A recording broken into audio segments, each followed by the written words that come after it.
Tu as déjà acheté quelque chose, juste pour te sentir vivante, juste pour faire taire ce nœud dans la gorge, même pour quelques minutes.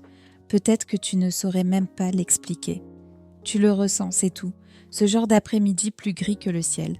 Le bourdonnement du frigo qui résonne comme un tonnerre dans le silence de la maison. Le téléphone vibre, mais ce n'est pas la personne que tu espérais. Ou pire encore, rien ne vibre. Aucun message, aucun mot. Tu es là, seul. Le monde continue dehors, mais à l'intérieur, tout semble figé. Et puis, ça vient, l'impulsion. Tu fais défiler l'écran, comme si tu cherchais un peu d'air. Tu ouvres l'application, des couleurs qui brillent, des promos, des derniers exemplaires. Et soudain, tu le vois, le rouge à lèvres, le manteau, la crème qui promet une nouvelle peau, une nouvelle âme. Tu cliques, tu commandes. Pendant quelques secondes, c'est comme si quelque chose se calmait en toi, comme si ce rouge à lèvres était un baiser qu'on t'a refusé, comme si ce colis était une étreinte que tu attendais depuis longtemps, comme si cet achat te disait « je te vois, tu existes ». Mais ensuite, le vide revient, et la facture aussi, et là tu te demandes « est-ce vraiment ça que je cherche ?» Ou est-ce que j'essaie de combler quelque chose que je n'arrive même pas à nommer? Si ces mots t'ont touché, garde cette vidéo. Ou envoie-la à toi-même. Tu auras envie d'écouter jusqu'au bout. Parce que peut-être, juste peut-être, tu n'es pas aussi seul que tu le crois. Il y a quelque chose qu'on ne t'a jamais dit. Derrière beaucoup d'achats, il n'y a pas juste du désir. Il y a de la douleur accumulée. Beaucoup de femmes comme toi, comme nous, portent des blessures invisibles. Et on nous a appris très tôt à les cacher, à sourire même quand ça ne va pas, à ne pas déranger, à ne pas demander d'aide, à être forte. Alors, quand la poitrine serre, quand le monde devient trop lourd, on court vers ce qu'on a sous la main. Et acheter, c'est rapide. Ça ne pose pas de questions, ça ne juge pas, ça ne demande rien. On clique, on paye, et pendant quelques instants, on a l'impression d'avoir fait quelque chose pour soi. Mais au fond, ce n'est qu'une manière de faire taire le cri intérieur. Celui que personne n'écoute. Celui qui dit « Regarde-moi, écoute-moi, prends-moi dans tes bras ». Tu t'es déjà senti comme ça? Comme si tout le monde te demandait 1000 choses, mais que personne ne te demandait « Et toi, ça va ?» Et parfois, même toi, tu ne sais plus répondre. On a appris à vivre tourné vers les autres, à plaire, à donner. Mais quand il reste un peu de temps, un peu de vide, un peu de silence, c'est là que la douleur revient et on essaie de la remplir. Avec quoi? Avec ce qui est accessible. Une appli, une vitrine, un produit qui promet de changer ton image. Mais au fond, c'est ton état d'âme que tu veux changer.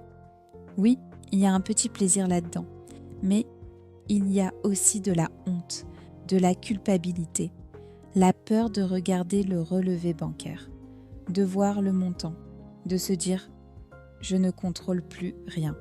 Et on n'est pas seul à vivre ça. Mais personne n'en parle, parce que ça ne fait pas de likes. Ce n'est pas le genre de choses qu'on partage avec une copine. Alors on cache, comme on cache le nouveau sac au fond du placard, comme on cache les factures sous le tapis numérique de notre compte en banque. Mais laisse-moi te dire quelque chose, avec douceur. Tu n'es pas désorganisé, tu es blessé, et tu fais de ton mieux pour survivre, avec les moyens que tu as. Et peut-être que personne ne te l'a jamais dit, mais il n'existe aucun vêtement au monde qui puisse te serrer dans les bras comme tu en as besoin. Aucun parfum ne peut effacer l'odeur de la solitude. Aucune promo ne peut combler le vide qui s'est installé en toi. Mais il y a quelque chose qui peut commencer à changer. Et ça commence par un mot, par donner un nom à ce que tu ressens, par te laisser un peu d'espace pour regarder à l'intérieur. Sans précipitation, sans jugement. Peut-être que ce dont tu as besoin, c'est juste d'une pause, d'un moment de vérité avec toi-même, d'un nouveau départ, même au milieu du chaos. Tu n'as pas besoin d'être radical, tu n'as pas besoin de couper toutes tes cartes ou de devenir minimaliste du jour au lendemain. Tu as juste besoin de t'écouter. Tu vois ce silence qui fait mal? Il peut aussi devenir un espace de guérison. Tu vois cette envie d'acheter? Elle peut être une invitation, un signal, pour te poser la question: qu'est-ce que je ressens vraiment, là, maintenant? Qu'est-ce que cet achat est censé réparer? Ces questions sont comme des graines, et je te promets, quand tu commences à les planter, les réponses finissent par éclore. Et avec elles, vient la légèreté, vient la conscience, vient la possibilité de vivre avec plus d'intention et moins de culpabilité. Imagine Sophia, 34 ans. Elle vit en banlieue de Lyon, mais ça pourrait être Paris, Bruxelles, Genève. Tous les matins, elle se lève à 6 heures. Le réveil sonne et elle se sent déjà fatiguée. Elle prépare son café en mode automatique. Elle chauffe de l'eau, tartine du pain, mange debout. Elle s'habille à la hâte sans se demander si elle aime ses vêtements. Ce qui compte, c'est que ce soit pratique. Elle sort, affronte 45 minutes de bouchon ou un RER bondé. Le froid lui brûle le visage, ou bien la chaleur l'étouffe dans le wagon. Elle arrive au travail avant sa chef, mais ce n'est jamais assez. Sophia est compétente, très compétente.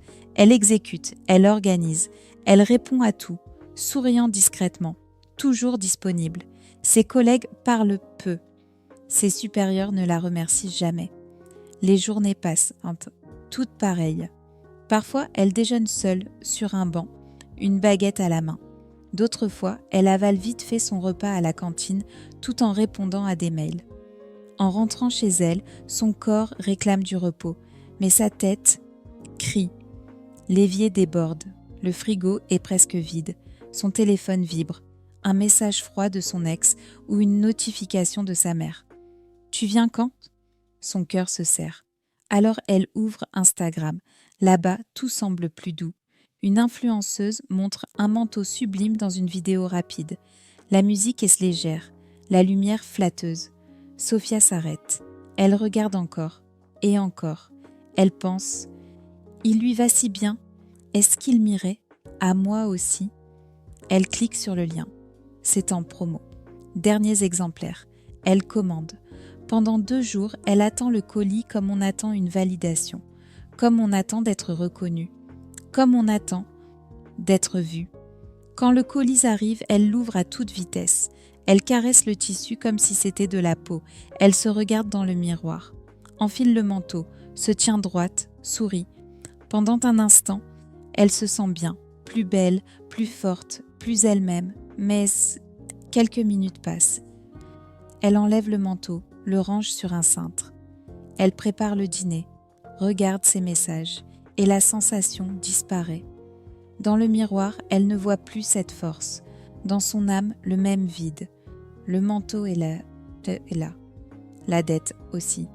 Mais elle reste invisible. Elle reste épuisée. Elle reste en attente d'un câlin qui ne vient jamais. Et là, vient la culpabilité, la honte d'avoir dépensé. Cette petite voix qui murmure: tu ne changes jamais. Tu n'as aucun contrôle. Tu ne mérites rien. Le lendemain, tout recommence. Sophia enfile n'importe quoi, part travailler, répond à tout le monde, sourit à personne. Et le soir, peut-être qu'elle commandera encore quelque chose. Ou alors, elle regardera juste une autre vidéo, en se demandant ce que ça ferait d'être cette femme, celle qui a l'air heureuse. Ce que Sophia ne sait pas encore, c'est que sa douleur n'est pas unique. Elle est partagée par tant d'autres, par moi, par toi, par toutes celles qui sont fatiguées de chercher l'amour dans des sacs de shopping.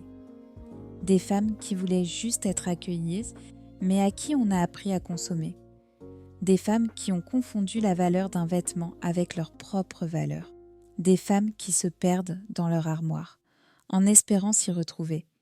Et Sophia, comme tant d'entre nous, n'a pas besoin d'un nouveau manteau.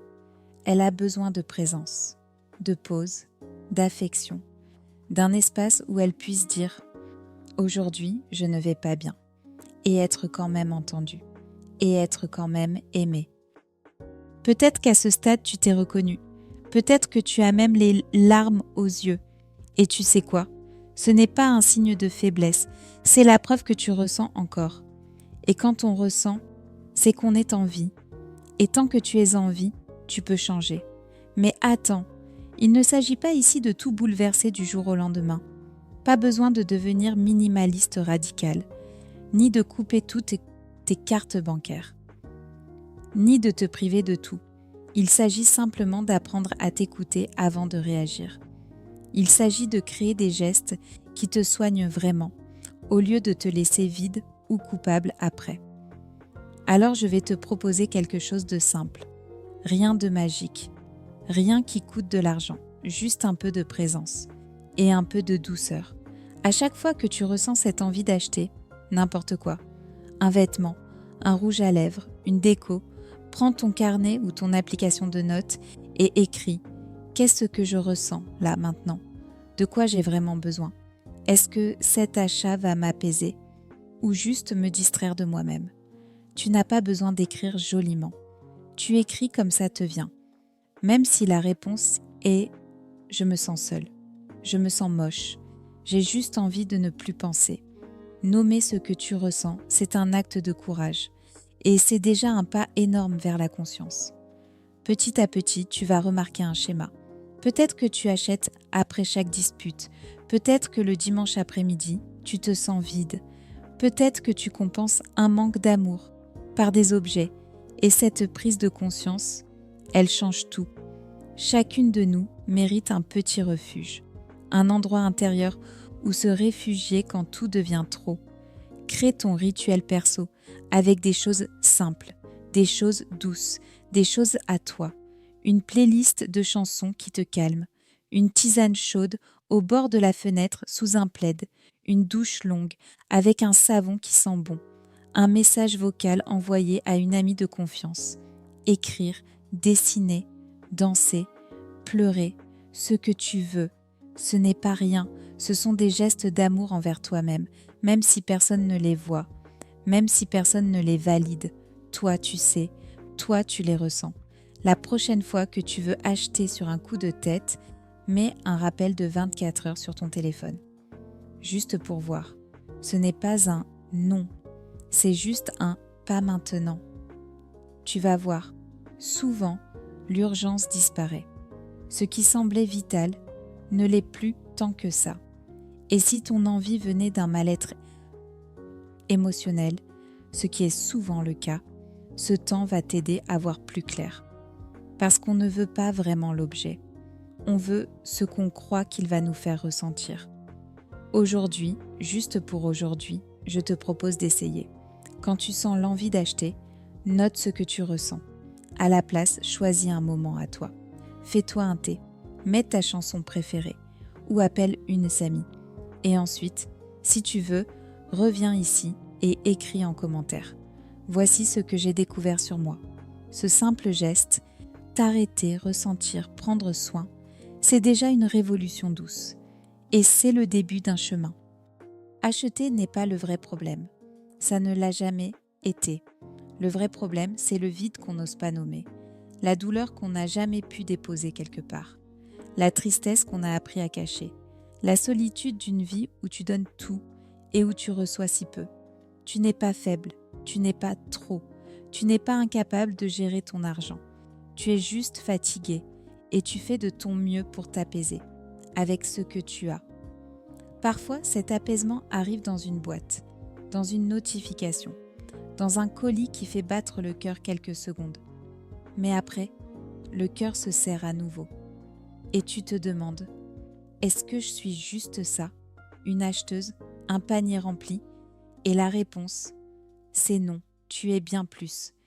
Tu es celle qui se lève même quand elle a envie de rester couchée.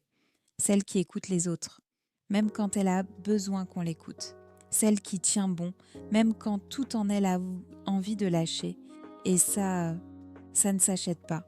Il n'y a pas de promo pour ça. Il n'y a pas de code de réduction pour ton courage. Ta vraie force, elle est là, dans ce moment où tu décides de faire autrement, de t'écouter avant d'acheter, de te choisir avant de compenser. Et peut-être qu'au fond de toi, une toute petite voix chuchote. Merci. Merci de m'avoir vu. Merci de ne pas m'avoir ignoré. Merci de m'avoir prise au sérieux. Cette voix, c'est toi. Toi sans le bruit, toi sans les filtres, toi tel que tu es quand tu n'as plus besoin de plaire à personne. Peut-être que tu trébucheras, peut-être que tu achèteras à nouveau par impulsion, peut-être que tu retomberas dans l'automatisme. Et c'est ok, ce n'est pas l'échec, c'est juste le chemin. Ce que tu peux faire maintenant, c'est te donner la permission d'être humaine, de recommencer, encore et encore, avec plus de douceur, avec plus de conscience. Et si tu es resté jusqu'ici, c'est qu'il y a en toi une partie qui veut vivre autrement, qui est fatiguée de survivre et qui veut respirer, vraiment respirer. Alors garde ce message avec toi. Reviens-y quand tu te sentiras au bord du craquage.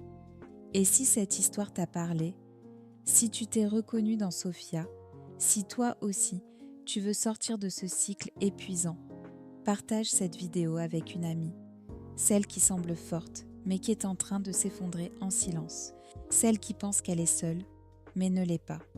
Ou écris simplement ici en commentaire, moi aussi, juste ça, 2 petits mots pour qu'on sache qu'on est là, qu'on est ensemble, même dans le silence, même dans les ombres. Parce que tu n'es pas ce que tu consommes, tu es ce que tu ressens, ce que tu choisis, ce que tu construis, même en morceaux.